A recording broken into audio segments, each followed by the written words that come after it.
Because I can say I don't think that I've ever planned family life before I got married. Yeah. Like, did you have any big visions of what you wanted your I family wanted to look like? I want to replicate what my mom had. I want to replicate that I have 5 kids, but 5! 5 kids. But the problem with this is that I don't know if this is an excuse, but maybe I can use it as an excuse. Society and life then must have been different from the way it is now. I have a fear that the day my parents leave this planet, like, I don't want to desert all the work they've done in Ghana, houses, businesses they've made, partnerships they've made. That's what I'm scared about. Do you get what I mean? It's going to be down to me and my older brothers to do it. Yeah. And if I leave this planet or my brother leaves this planet, like, who's next to go there and still build this place up? Like,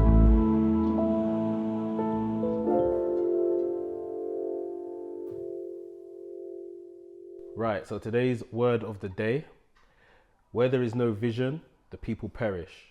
As fathers, husbands, and leaders in our home, we're called to lead with vision, not just financially, but emotionally, spiritually, and generationally. As fathers, we need a clear, intentional vision for our families, one that guides how you love, lead, and live every day. honestly, man, it's 100% right. Like, I feel like there always needs to be a vision in place, especially even as an individual in yourself, like even without people that have no kids, and you're just being as a creative for anyone, any individual, like, there definitely needs to be a vision, man, because you can get lost easily in this world, easy. And I'm not talking about work. I'm talking about like life and choices you make. You can easily be lost. So having a vision is always clear. Having a vision that's clear is always good for you. Puts you in the right place. Like, you know, life's not a narrow road. It's a lot of peaks and troughs and left corners, right corners, traffic lights, zebra crossings, you know. So you just have to like maneuver well and just try and, you know, do stuff so that things are done well and you're happy with the end result. What about you? Yeah, I think I'm someone that likes to plan anyway. I could tell that. Like, this guy is one of the when it comes to planning, and doing stuff. That's why whenever we go to like a family, like, for example, not family, but the Mandem holiday, like WrestleMania. The reason I'll be honest, the reason why we didn't go Vegas this year is because of this guy. This guy plans it. Airbnb, shuttle when we get to the destination, the tickets, the seating, the events. Him and Mark are like the planners. You see me forward, I'll sabotage the whole thing. I just maybe it's a control freakism in me. That's a good thing, bro. But yeah, I don't like leaving things to just whatever, and I think I've got that from my dad. Like, that my dad isn't someone, you can't even just tell my dad, oh, like, I need to, like, can you drop me here on this day or something like that. Like, this is when we were growing up. If you want him to do something for you on Saturday, you better be telling him from like Monday. So that he knows, like, on Saturday I need to do this sort of thing. Like, so, and I've definitely got that in me now. Like, you can't really just bring stuff on me, and I take it well. I'm not saying I won't do it, but it's like, why haven't you told me this is coming up? I think planning and being organized as much as you can is super important, because I can go with the wind sort of thing, but I prefer not to. But sometimes, I can't lie, I've done stuff in the past where I've gone with the whim, and it works. Like, it's good, but it's risky. It's a risky job because you don't know what's gonna come out the other side. You don't know what's gonna come. Whereas when you plan it, you know. Even when you plan things, you still don't know what you may encounter it's still a risk. along the way. Yeah, There's still risks and this, that, and the other. But I think especially when you're talking about family, like, and I think maybe I'm generalizing here, but maybe women do this more than men do. What, plan? Yeah, like, even before you hear the stories of before even women get married, it's like, I'm gonna get married at this age. We're gonna live here. I want X amount of kids. We're gonna have this. We're gonna have family holidays. We're gonna have these traditions. And I think this is all the stuff we're gonna talk about today. But it's just like, as men, because I can say I don't think that I've ever planned family life before I got married. Like, did you have any big visions of what you wanted your family to look like? I want to replicate what my mom had. I want to replicate that I have 5 kids, but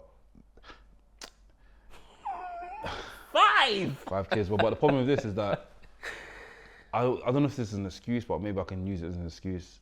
Society and life then must have been different from the way it is now. It's so hard right now. Things are more expensive. Like children have different needs. Bro, believe it. Deep this, yeah. We could go days without being on an iPad, or there was no iPad, nothing. Yeah. We just entertain ourselves. Yeah. I remember there was a story that Sam said on the podcast, and it makes me sad whenever he even talks about it. Like, he was like how back in the day he didn't have. I think he couldn't afford wrestling toys.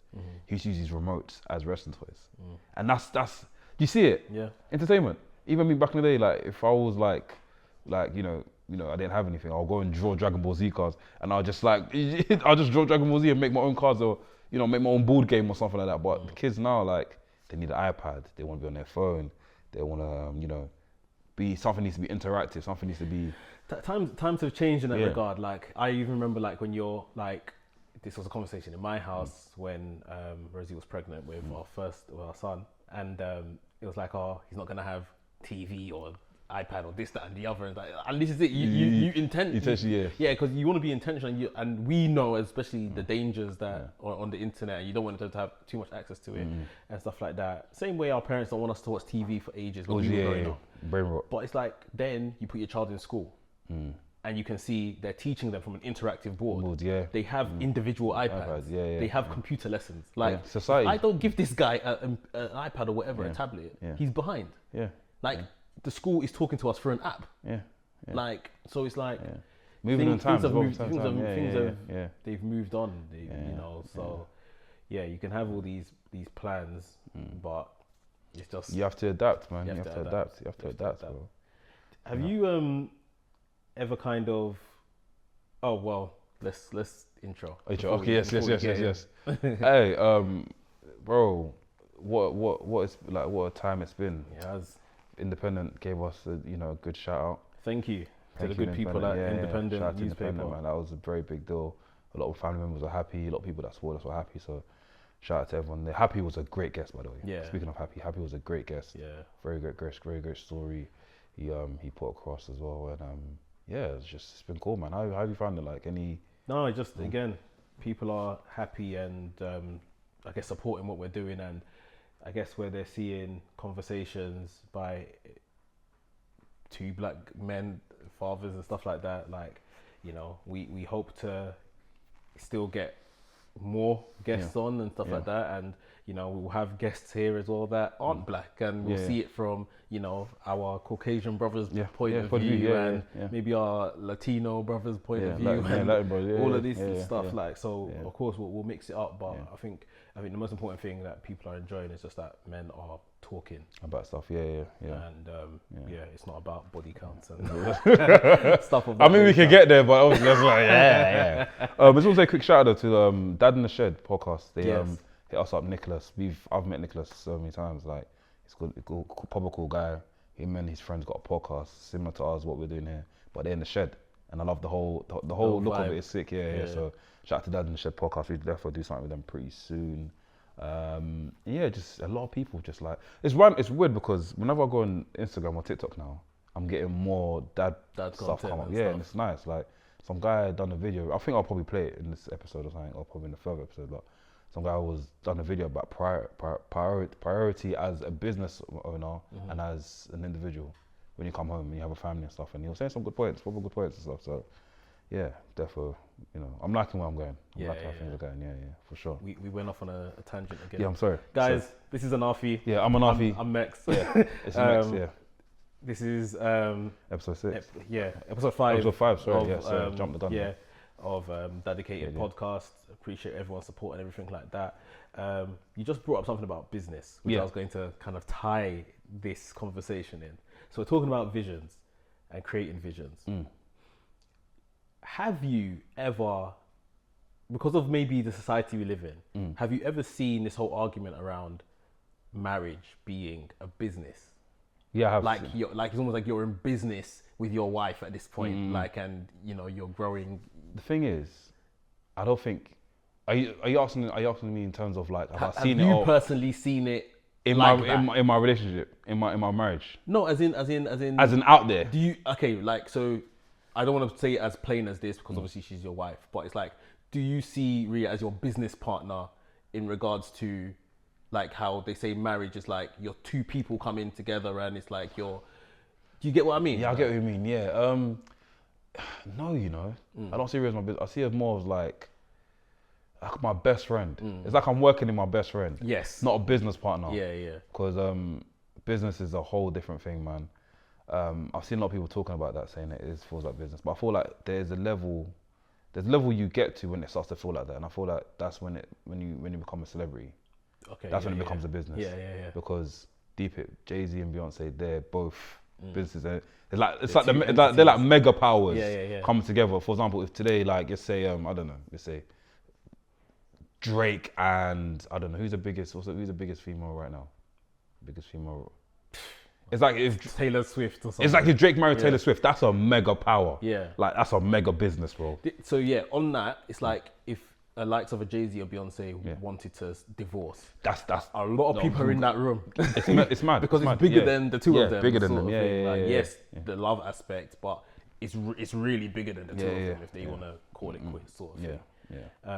Because obviously some people just say, you know, and if you look at society and the way things work with maybe like buying a house and things of that nature, like people say, you know, it's all a business sort of thing. You know, with marriage. And like for me, I know I've been told I've got like favorable treatment over other people because I'm married.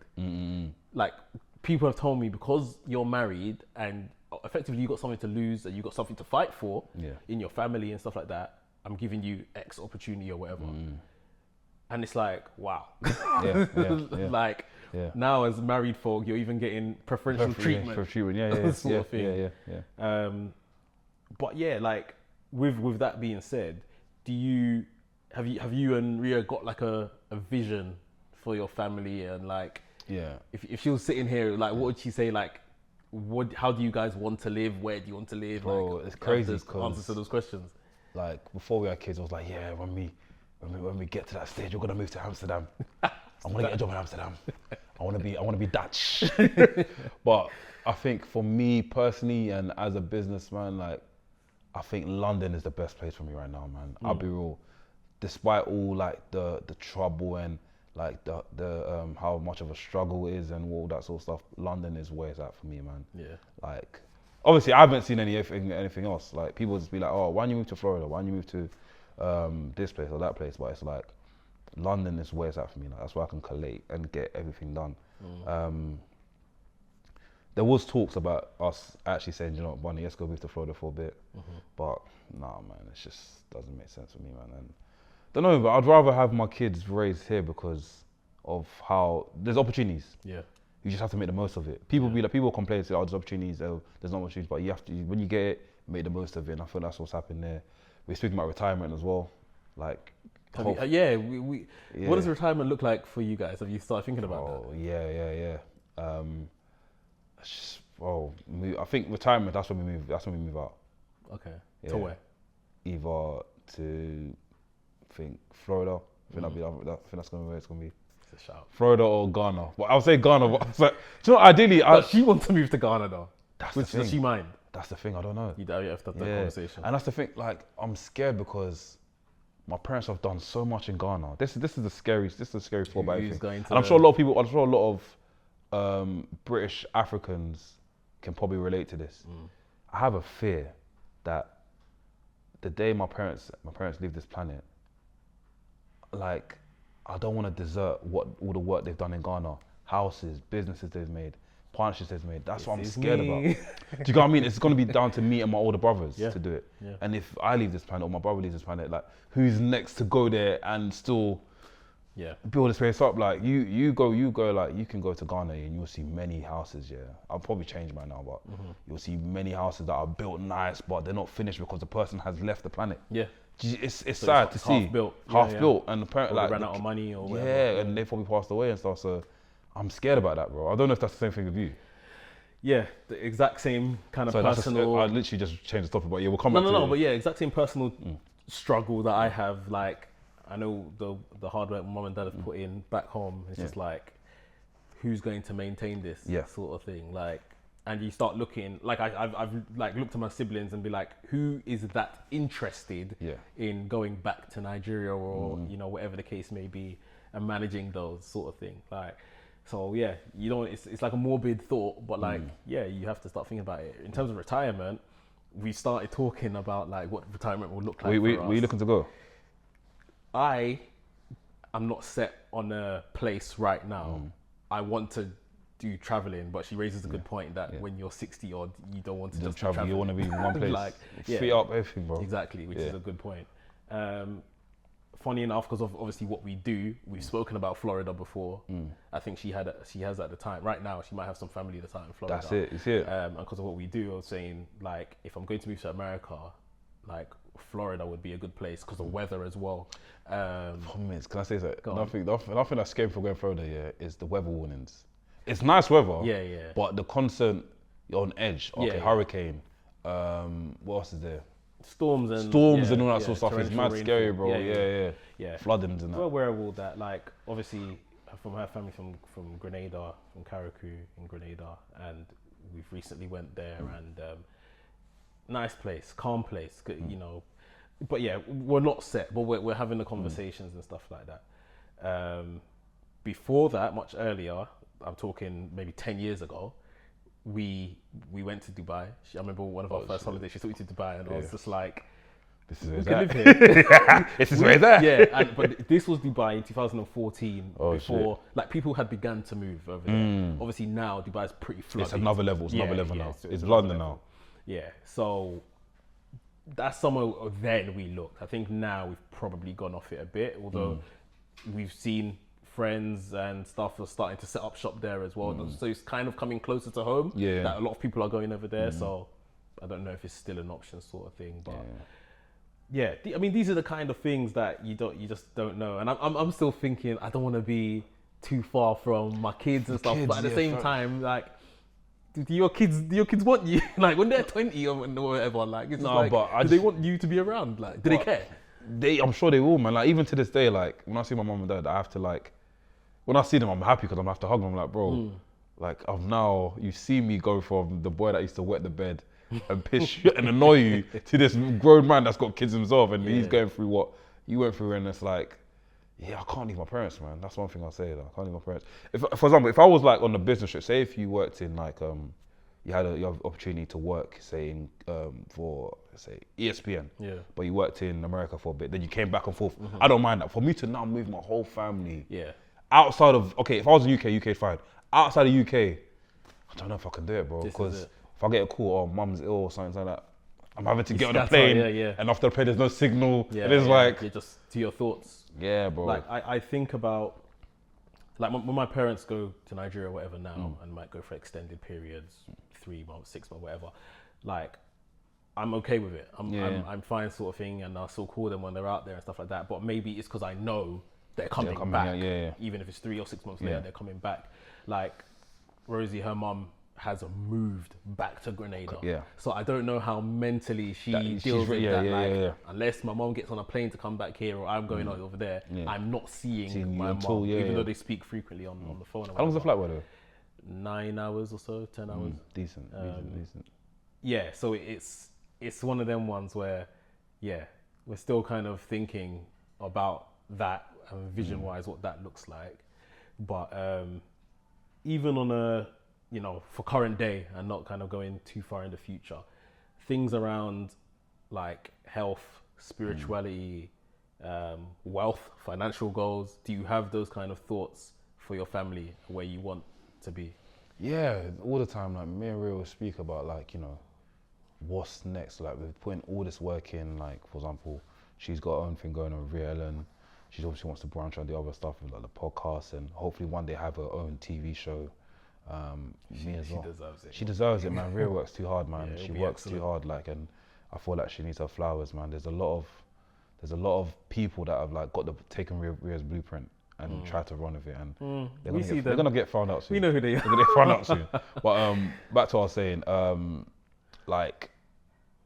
just try and continue to work and try and build up what we've got now. So by the time we're like 50 or not 50, but 50 or even 40, like in our 40s, we're set and ready to go. And just for the future, like 60s and that, we'll be able to like chill and look back and be like, wow, we did that shit. You know what I mean? So like, just continue doing the content and stuff, and hopefully just have other businesses like, you know, buying another house, or, you know, buying more cars, or just try and put these kids into a sport. That's my vision. Yeah. Putting the kids to a sport. I always say the kids do gymnastics now, and I wouldn't mind if they went out and said, you know, I want to be a gymnast, Dad. Yeah. You finish gymnast, you go to wrestling. You see the segue. You see, what's something that The Rock said? Shut up and listen. Shut up and enjoy the ride I'm taking you on. Shut up and enjoy the ride I'm taking you on. Honestly, kids, shut up and enjoy the ride I'm taking you on. So like, I'm just trying to do stuff so that if this doesn't work out, that works out. And that's one thing I'm grateful for. My dad did. So the fact that, you know, I spoke in the last, I think it was episode 2 or episode 1. Government politics didn't work out. I went and found my own thing, and he allowed me. Yeah. You see it. So I want to have that sort of leeway with them. So like, that didn't work out, you go and the other thing. Yeah, just go out and do stuff. Is that same with you? Yeah, I don't know if I've kind of had deep thoughts about like what I want to kind of go into with the family stuff. Like, obviously I just want us to be comfortable in it, like more than comfortable. Obviously my missus, she didn't want to go back to work after our second born, so we figured out how we're going to manage without that, and it's been 1 year now where she's been have you found it at home. For me, like, I think it's helpful, of course, because, you know, she's more in the house and able to do stuff and can help to kind of what's the word, nurture the kids and stuff like that. She was saying to me the other day, like, she feels under pressure a bit, because it's just like, obviously her bit of how now she's trying to kind of help and bring money in and stuff like that. There's nothing to, like in a traditional job, whether you are at, you know, annual leave or whatever, you get paid. Yeah. But there's nothing for that now. Like, so she has to kind of wake up, be intentional about trying to bring in, you know, her share of the money and stuff like that. Because otherwise it'll just be a deficit in the house sort of thing. So yeah, it's very much just trying to keep that. I think she enjoys it. Yeah. I think she's not like, you know, gagging to go back to work or anything like that. But yeah, it's just making sure that we can do all of this stuff in terms of with the kids. I think we've been intentional and they've got extracurricular activities and stuff like that, like you mentioned. Just taught our son how to ride a bike. Love that one. Love that. That's my next step. Yeah, it's so yeah, he's enjoying that. And yeah, you want to go on holidays and we want to do all of this kind of stuff. So it's all just about how do we get there and how do we make it a regular thing, and improving our faith and all of that kind of stuff as well, which I think, again, that's a process. There was a period earlier this year where we were like intentionally reading with the kids every morning, whatever the scripture for the day was, whatever. So yeah, just making sure you're being intentional about, right, this is the vision, how am I going to do this stuff, what am I going to implement along the way. Even the whole, like, we've brought in this whole thing into this house, like, it's not a vision board, but it's something for it's like a reward system that we've given to these kids, and like we've got like a chart, and it's like going to bed early, peeing in the toilet, clean up the toilet after. There's different sort of stuff in it, and after, like, we give them a star. Yeah. And it's like at the end of the month, if you accumulate a star every day of the week, like, you know, it'll give you like a gift or something in it. It works the first week. The next week, they were like, what? Who cares what stars? They were doing the most for us. So I said, you know what, forget it, scrap it, man. If that's not working, maybe we just like go back to the traditional. It's also like just trying to, like, you know, put the kids straight and try and see if that works as well. So I don't know, to my point. Nice little reward system. Yeah, it doesn't work, bro. It doesn't work. It doesn't work, bro. Even like, what was it in the car the other day? I was driving somewhere. One of them took out the seatbelt, peeking out the window. I said, sit on front. Took off the seatbelt. Took off the seatbelt. He did not take off the seatbelt. I took off the seatbelt, looking out the window. He goes, I was like, sit on front, put thingy, I'll take off the star. He goes, what star? He said, what star? Already forgot about it. So I was like, yeah, whatever, man. Maybe, do you know what it is? I think maybe we need to change things up, rejig it, and say, if you get a star, 2 stars in a week, you get this. So they see the gift, rather than it's like, you know, just saying the stars and nothing comes up, because they're not seeing the fruits of their labor at the moment. So these kids are funny, fam, honestly, man. So for myself, I think our vision has kind of sprouted by trying to create some freedom in our life. So I think I mentioned before, my missus, she's left her job a year ago now, didn't want to go back to work following the birth of our daughter, and we just worked out how much we need, like emergency fund in case, and then what she's going to be doing, I guess, to see if you can still help and contribute to the household, because obviously she's not going to have her job income anymore. And this worked. She's been doing it for a year now. She says that she feels the pressure of, having to deliver every month because there's no like regular paycheck to just rely on and stuff like that. But I think she's doing a great job. It helps to have her in the house as well and be an extra hand, because as much as like you try to get away and be part of, like we were saying, kids assemblies and all this kind of stuff, it's hard. It's difficult. It's difficult. So it's like someone that could help there with the school run and attend those bits and stuff like that. It's appreciated. And then with the kids, we're just being active with having them in their extracurricular stuff, and it's just you want to build that freedom life. You want to be able to kind of get on a plane. Like ideally, like if my one vision is that every half term I'm out of here. Like, and that might be like a little medial thing, but even then, it doesn't have to be nothing crazy. Like it could just be a Reading, one little like Spain, not Reading, like Legoland or something like that. It could be something like that. Like I'm even if it's a Disneyland Paris and I can stay like on site in Disney sort of thing. I know they've got like surrounding hotels and stuff like that. But something like that, or you can go like to a even if it's Butlins and you go for a week or something. I don't know, like, but I just want to have that freedom. Part of the vision is to work me out of my job from like our businesses and stuff that we're working on as well. So that's both of us at home, obviously still working on our business side, but again, we don't have to answer to no one. We can take these breaks and stuff when we want. So I think more than anything, our primary goal is the freedom side of things. And then spirituality and our faith we're working on. We've been reading with the kids. So like every morning they were doing like a verse, like Joe that can read was doing like a verse and reading and badly pronouncing Bible names and places, which is it's funny because like they are obviously kind of old schooly names. So just to kind of really get back on that and just be intentional from that point of view. It's pretty much like just adding on to that, even just like educational stuff as well. Like every now and then, like if the kids come to me and they're like, "Oh, Dad, can I get this?" I'm like, "Yeah, sure." And I hold a pack of crisps or something, I'll give something, and I'm like, "What's 1 + 1?" 1. Okay, go. 2 + 2. Release. You know what I mean? 4. Okay, go away.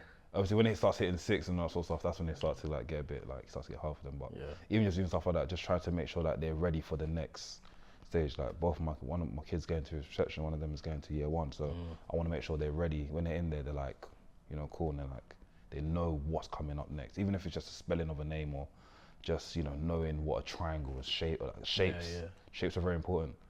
And another thing as well, like I saw this, it's like a news article, and it was talking about how like majority of kids in year 1 that are going to year 1 or reception, some of them don't know how to blow their nose, and some don't know how to like, some of them don't know how to, what's the other as well, like I think pee properly. So they're like parents and read. Parents need to therefore try and get themselves into it. But like we said in the beginning of the podcast, with the way society is, I hate it to be an excuse, but like iPads and all this technology has really frazzled and changed the what do you call it? Change the landscape. Changed the landscape of things. So it's like for you, like for example, my kid, he loves TV, bro. He loves TV so much that he forgets to do certain things. So like I'm like, come and eat. He goes, Real will tell you, bro. Like, come to the kitchen.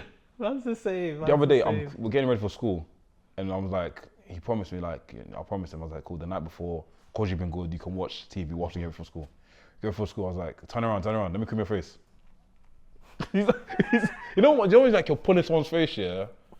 Bro, and I'm like, bro, I had to basically get him in a choke slam. Move him, like, bro. Yeah. So like, just trying to like, get the kids right, making sure they know certain things and limit them on certain things as well. So, my son's on this, like, I tell him to come do something when he's watching TV. Yeah. He's like, oh, but I'm not finished watching. Forget what you're watching. Bro, I don't care. I actually don't care. Yeah. Like sometimes if it's like bedtime and there's like 2 minutes left on the thing, you can see if it's like Netflix. That's why Netflix, yeah, you see last watch year. it and then cool. Yeah. But like if it's something that's like, sometimes he tries to sneak into 12 the next minutes, episode. 12 minutes, cut it off. Wrap it up. Cut it off, bro. I said, wrap it up, let's go. Yeah. And then, Yeah. are you alright? That's all these sound effects. That TV, they'll go, I'll break it from. We'll this? both not enjoy the TV today. Yeah. I don't mind it, bro. Like, it's trying to pull them away from all this kind of stuff. Yeah. Do you feel like, do you feel pressure that you should have the answers for leading the family and no? No, not really, man. Not really. I kind of enjoy it. I get a thrill out of it. Okay, and that's. I was gonna say like maybe societal pressure, maybe more so, because obviously if you know you've got an understanding. Yeah, okay, society. But do you feel like from the outside, that you need to do something to kind of show people that absolutely, your family's like going in the right direction? Absolutely, bro. Like even just like just making sure that business is right and that looks good, not only on me but the whole family. Like cool, lawyers, blah blah blah, and that sort of stuff, and just making sure that I'm saying the right things around a lot of around my kids as well, because the kids look up to us. Like the other day, Rhea said something and the kids repeated it, but it wasn't bad. It was like Rhea said, what she say? Rhea goes, I think Rhea sometimes goes, I'm an old woman, I'm an old woman, He goes, the kid goes, I'm an old man, I'm an old man. I'm like, oh, you're flipping, you're 3 years old, what the hell? So like, just basically, I've lost track of what I was saying. So, you're talking about, you use the example of Rhea and the kids and just make sure saying the right things and just being a good dad, really. I'll say so I think that's answered. It's I do feel the pressure sometimes, the pinch of it all, like, and it's not nobody is saying to me, oh, can we do this, or whatever the case is, but you just feel like, because you in yourself want to deliver for your family, it's like, how can we best do this, how can we best do that? Like we've literally, like I said, we've just come back from Grenada. Immediately I'm starting to think like, right, we want to go to Grenada again, maybe at some point next year or whatever, or Nigeria and stuff like that. And it's just like, how am I gonna come up with the money? How am I gonna get there again? Cool. So it's just like those kind of pressures, sort of thing. And we all know, as a family of 4, whatever the case is, how many there may be of you, it is not easy to travel. It is thousands of pounds. Like, you're lucky that we can go to a Nigeria or Grenada, in your case, or like a St. Lucia or Ghana, and you've got somewhere to stay. Because if you didn't, and you've got an unpaid hotel, like, it's a very tasking thing, innit? Like, so it's just those kind of things. Like, when I'm thinking of my kids and stuff, they want to do something. Like my parents, obviously you get the responses from your parents like, oh, we can't do this, like this is too expensive, or whatever the case is. But I never felt like I went without. Like I've never felt like anything that I actually needed, that my parents couldn't give me. Even if they couldn't give it to me right there and then, like they made a way. Like they had at times multiple jobs to make sure they can provide. So I think like having the foresight and the vision, and just making sure that you can live life the way you intend to live it, rather than just exist in this planet, in this London, bro. Adding on to my point, sorry, I think I misunderstood the question. I think when it comes to pressure, like, delivering for the kids in London, for example, say if they wanted something or something, I enjoy giving that. I can work towards it and make it happen, innit? But like, even the other day, like you just sparked something in my head, like the holidays. My son was like, oh, I'm gonna go back to America. I want to go to America this year. I'm like, bro, I want to go to America this year, but the way things are happening right now, it doesn't look like we're going. So like, there is pressure in that. I'll be real. There's pressure in giving holidays and trying to take everyone on board, or just providing for, say for example, like even just like new shoes, or just making the kids look good all the time. Like there is that bit of pressure. Like I'll say Ria's the stylist. I'm not the stylist. Ria knows what's for the kids. Yeah. I'll put the kids in joggers and one yeah. nice football teacher and they're done. But Ria wants to go and do that. So just having the pressure, just providing the clothes all the time, and just the holiday stuff. I think that's where it is for me, man. Just for holiday and stuff. But everything else is kind of fine. We just make it work, and I always know that it's all gonna make sense in the end. Always, always, man. I'm sure it's the same with you. Yeah, you have to take it easy. I think some things you can quite simply throw money at, but even sometimes when like say kids got a hole in his shoe or something you got to and it. Like I'm on replacing it, well Rosie might be like, he's only wearing it to mess around. And half time is next week, so who cares? Yeah, let him kill it, sort of thing. Like, but at the same time, you might feel a bit of consciousness, like, oh, people might judge you if they might see look at the kid and say it's neglect. They might look at the kid and say, is this kid well kept? Yeah, that. What kind of home is he coming from? Do you know that thing? Do you know that thing about it all the time? Because I'll not say I'm judging people's kids, but you go around and you see certain kids and you're looking at them and like, oh, that's deep, man. It's a representation of you. Like it looks scary, man. Like one of my boys, he works in like childcare in it, and he deals with like the whole neglect section in it, and the stories and stuff that he tells me, and I'm like, bro, that's crazy. Kids having holes in the shoe and kids going through stuff. Kids not eating. Yeah. They can't afford to eat, and it's crazy. It's crazy, man. Yeah, it's a difficult one. Do you think that, and obviously our parents came from another country to here, do you think like they had a vision? Yeah. Like what do you think like their plan was? Or unless you know what their plan was, sort of thing. I don't know, because the time that they probably came was like what, early 90s, 80s. And I'm sure that time that everyone was like living life, trying to live life. And I'm sure the majority of the African community that came here, they all came looking for, better enjoyment or more opportunities and stuff.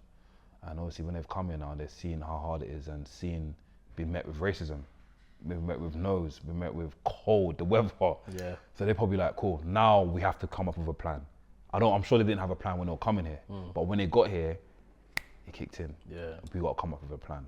We got to try and do this and make things work. And obviously, these people, our parents were in different communities. They met their partners, i.e. our dads and mums and stuff, and they built this family. And once the first child came out, that was it. Yeah. Our plans to now do what we need to do here, head back home, and just build over there. Innit? So if we were to sit down, let's start with yourself, if you don't mind. If you were to sit down today with your family, everyone in the living room, we are going to make like a vision board of what we want our life to look like. Let's say in the next 10 to 15 years. What kind of things do you think the family would come up with? What would it look like for you? More space. So like a bigger house? Bigger house. Yeah. A garden. Like obviously we live in a flat, but it's like, obviously I already own a house. I'm already a homeowner, but I want to own this other family house. So just having a house with bigger space and a garden, kids can run around. Retiring in the next 10 to 15 years. Yeah. Not retire. I mean, retiring Rhea from her actual day job. Okay. And she can actually do this thing full time. Yeah. And also another vision board for me is that I want Rhea to reach the States. I think Rhea needs to go to the States because there's this whole thing about London, or UK, that the UK don't love you until you go away. Yeah. So until you go to America. She needs that. She needs that moment where she's like, bonnet, I'm going to America to go and blow. And she's doing bits in America, like, I think that's where she belongs. And for me personally, like just us being financially stable and financially free, no debts, no credit card debts, no stress, nothing, bro. Like just do it, because one thing school doesn't teach you is that everything revolves around money. Yeah. Everything. And your management of it. Yeah. And sometimes I do fall short, I'll be honest. Everyone falls short as parents. We end up overspending, buying stupid stuff. Like the other day, what was it? I'm going to a shop and I spent flipping stupid money on buying 2 drinks. Did I need the 2 drinks? I needed one. I needed one beverage, just to wet my throat. I needed one beverage, bro. And I went to buy 2. That little £2, that could have gone towards the gas bill. You see it? So it's like little stuff here and there, man. Just hoping that we're financially free, financially stable, and just keeping within our faith as well. continue to keep God in the center of everything as well. Yeah. Like I've told you all the time, whenever my kids see something, I always tell my kids to say that same saying, thank you God, or I cover myself by the blood of Jesus. Yeah, so just having that thing going as well. So is that same with you? I mean, what about you? Sorry. Yeah. Faith-wise, for sure, just to kind of instill it more and make it a focus, and make it a real good focus. I think with myself, I would like to leave my job, my day job. Although, like I say, because I've got content, I work less now. I'm not there like 9 to 5 every day, or whatever the case is. So it's to continuously, it might be a gradual process, but work myself out of that sort of thing. Maybe take another day off, sort of thing. As more and more as content starts paying more, I'll be able to do that, God willing. And for the businesses and stuff that we're doing to start really thriving, so that is our safety cushion sort of thing. If anything goes pear-shaped, I would love my son to play sports. I would love it. It's a dream. I would love it, but football, wrestling. Football is my first love. So what team? Arsenal, what's the dream? Straight Arsenal, yeah. Yeah. Arsenal, they break hearts though, man. No, if he gets in. If he doesn't go Arsenal, where else would you want to play? I wouldn't be bothered. Would you take if Tottenham came? Yes. Go and play Tottenham. You sure, as an Arsenal fan? I'm fine. I can't. That's one team I said. I'll dry my if eyes. If my brother played with for Tottenham, I don't think I'll wear a Tottenham t-shirt. I will dry my eye with a £50 note. Let's do it. I would like him to, as my personal thing, because obviously I'm a football fan, but he's getting there. He enjoys watching football, understands the concept. Love that. But I'm definitely not going to push it, because like you said, even football from that age group has become super toxic. Bro, it's now, hard, man. So it's hard work. Yeah. So he's got to enjoy it. He's got to love it for himself, innit? Not for me. I just want to see, my daughter to continue sprouting and just become a lovely little lady. Again, with the kid situation which you talked about, I like to think I'm done, but if circumstances changes and you point to that sign, you say let's go again. I said, let's go again. Let's go again. Yeah, the circumstances changes and it's something she really wants, then I'm open. But for now, myself, I'm good. I'm good to go. And then I want to see, and this may be a bit extended from my household, but I want to see my parents retire and not worry, because they are retired now, but there's still that worry. I wouldn't say there's, maybe worry is the wrong word, but I don't want money to have to be a thought. Cool, yeah. Like I want them to, and the stuff that they're doing has paid off, and that's what they're like living off now, sort of thing. My dad never had a pension. He just thought, I can take this money and put it into what I need that will look after me later on, and that's exactly what's happening. So it's having that kind of intentionality, because people could have taken that extra 150, 160 from their wages and said they're going to put it towards their pension, and went and bought crepes. So he was super intentional, and that's worked out for him. So I just don't want money, anything to be a conversation. My dad will probably eventually go back to Nigeria, and he's like, oh, when are you guys coming? You coming for Christmas? I can love just say yes. We're jumping on the plane. I'll book it now, and we can go. Just to remove all of that stuff. And it sounds like the cliche stuff that, of course, everyone's going to say for their life vision and stuff like that. They need money, they need this. But I think it's just, the main thing for me at this point is the freedom. Just to cool off from anything, you can just move as you want, sort of thing. I think that's important. Likewise. The freedom is all I want, bro. I mean, I've got freedom already in terms of running the businesses and stuff and just working freelance and whatnot, but I need an extra freedom where I'm like, what are we doing for, I don't know, what are we doing this weekend? Do you fancy going to Amsterdam? Do you fancy going to Spain? Do you fancy going here? Like, things got a show in, for example, WrestleMania. Let's go. Let's do it. And this is pretty much how myself and my missus lived before kids, of course. Like, before, just as we kind of came out of uni and we had got our jobs, and I think we're probably quite fortunate to get both pretty good, first jobs straight out of uni and stuff like that, or second jobs and stuff like that. We could just literally be like, let's go central London and stay for the weekend or whatever, or let's go Birmingham, let's go Manchester or whatever, like, or go abroad and stuff like that. Like, it's a different life. I think Happy was saying this on another episode. It's a different life without children.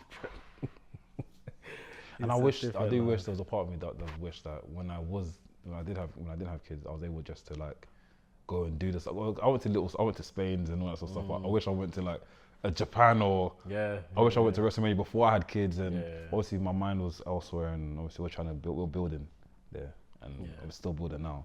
The roof still hasn't come in yet, but we're still building.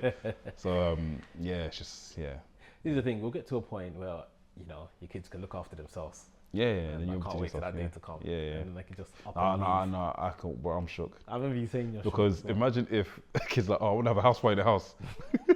What next? They don't even do house parties anymore. But I don't know.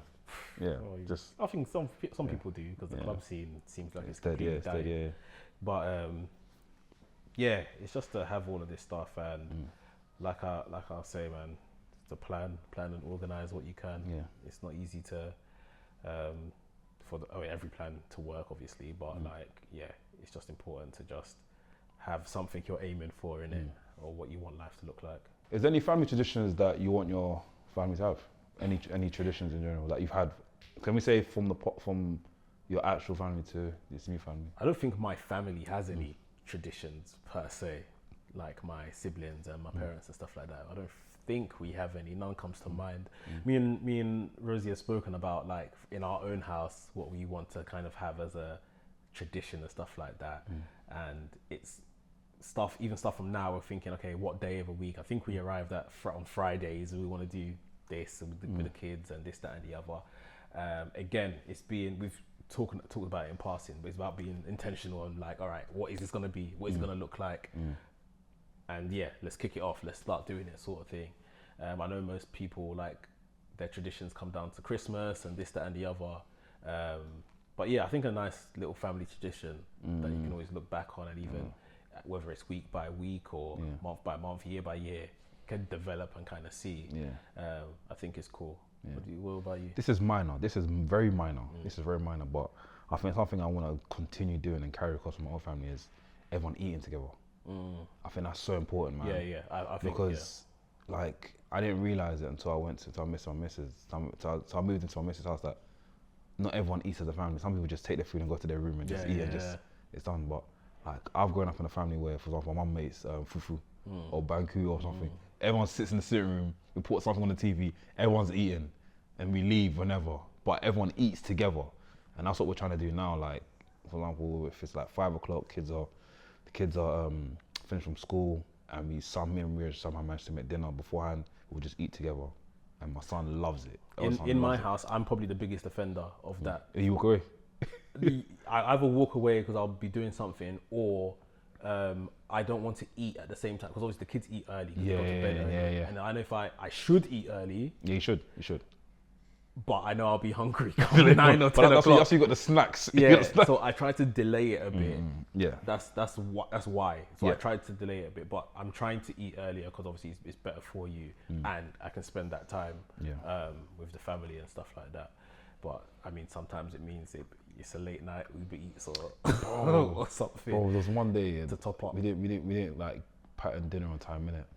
I said, we're open Uber Eats, let's get Pepe's, man. Come on, a whole chicken, make it hot. Add some chips, come on, bring the garlic sauce, come on, man, don't play with me.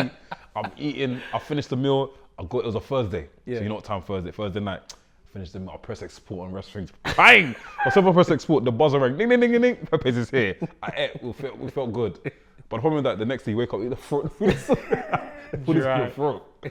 But yeah, it's nice, man. It's nice that you can do that, man. But yeah, guys, man, let's end the episode. Any plugs, bro? Anyone you want to shout out?